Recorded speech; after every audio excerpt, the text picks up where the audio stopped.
Todas e a todos, meu nome é Camila Maciel, sou representante da Comissão de Empregados da EBC aqui de São Paulo e sou também repórter da Agência Brasil aqui em São Paulo. Antes de começar a minha fala, queria reforçar um sentimento que é meu, mas que está também presente em muitos colegas, que é de que a gente está nessa empresa não por falta de opção na iniciativa privada, né? Porque a gente sabe que se a gente teria essa opção, mas como sugerem alguns gestores, né, da EBC, mas é por opção, né, de construir um jornalismo público que a gente de fato acredita e é o jornalismo que a gente quer fazer, né? Por isso que a gente escolheu construir uma carreira.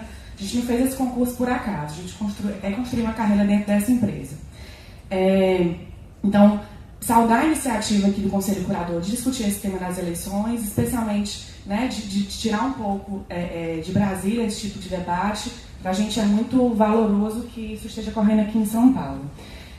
Então, falo em nome da Comissão de Empregados. Eu queria expor uma realidade, né, um pouco da realidade de infraestrutura, mas que a gente entende que isso impacta diretamente na produção de conteúdo e, portanto, nas questões editoriais, que são os temas principais do Conselho Curador.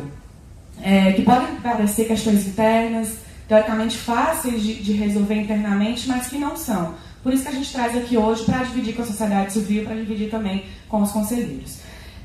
A gente fez um debate com os empregados da EBC, tentando reavivar um pouco as lembranças das últimas eleições, e o que ficou evidente é que a EBC sofre de falta de planejamento, de ruído entre alguns setores, e esse ruído em alguns setores leva, certas vezes, a uma certa disputa entre esses setores, né, dificultando um pouco o trabalho que a gente poderia fazer. Só para ilustrar alguns casos, a gente teve equipes da TV Brasil que foram enviadas para outros estados onde a EBC não tem repórter, nas últimas eleições. Essas pessoas produziram conteúdo, mas esses conteúdos não foram usados na EBC. Então a gente teve um gasto de dinheiro público, um gasto também, né, de trabalho daquela equipe, que aquela equipe voltou frustrada então naquele trabalho. A gente teve também outra situação relatada nesse encontro que a gente fez, que a empresa, né, que a EBC na época de eleições, acaba assumindo um pouco de um papel de assessoria do TSE. Vou explicar um pouco como é que isso acontece. A gente acaba entrando muito nos assuntos técnicos, né, número de eleitores, quanto a população naquela região, e entrando menos nas questões que são mais caras, importantes para os eleitores, né, que algumas pessoas já colocaram aqui. Mas que a gente avalia que isso decorre da falta de ousadia, no meio de alguns gestores de acreditar que é possível trazer esses problemas, né, na população brasileira para a pauta da EBC, discutir isso com vários setores, com os partidos políticos inclusive, e que isso não significa que a gente vai estar tomando lado, né? A gente vai, na verdade, tocar nos pontos que realmente importam no período eleitoral. E a gente acha que com medo de ser acusada de ser tendenciosa, a EBC acaba se ausentando desse debate.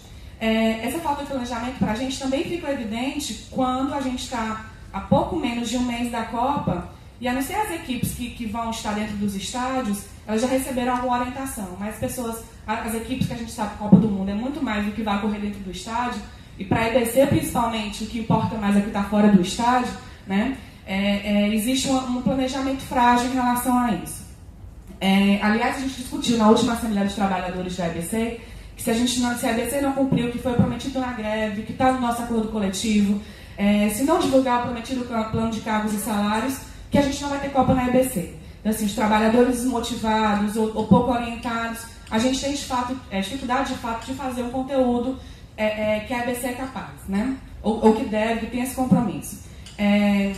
Para vocês terem uma ideia, apesar dos protestos, da morte de um jornalista, né, de um cinegrafista, a EBC até hoje não fornece integralmente os equipamentos de proteção individual.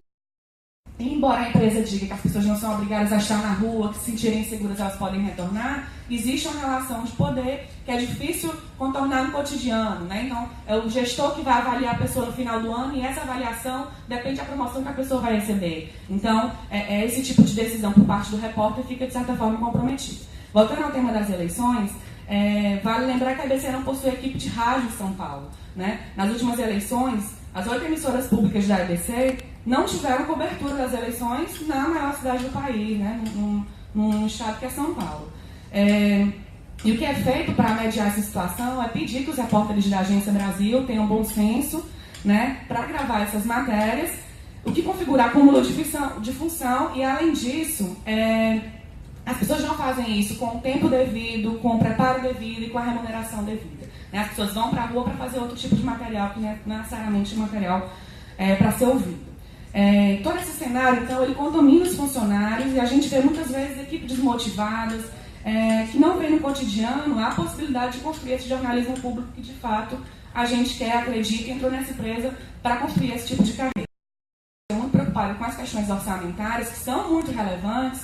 Falta empenho para discutir a questão editorial e a gestão de pessoas. Muitos dos nossos problemas aqui podem ser resolvidos com gestão, sem necessariamente recursos.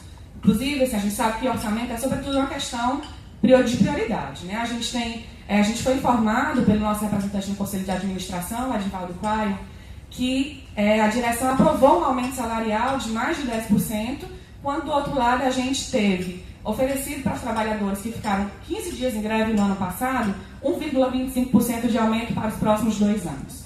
Né? E mesmo diferentemente do que alguns dizem, que nós queremos destruir essa empresa, finalizamos já.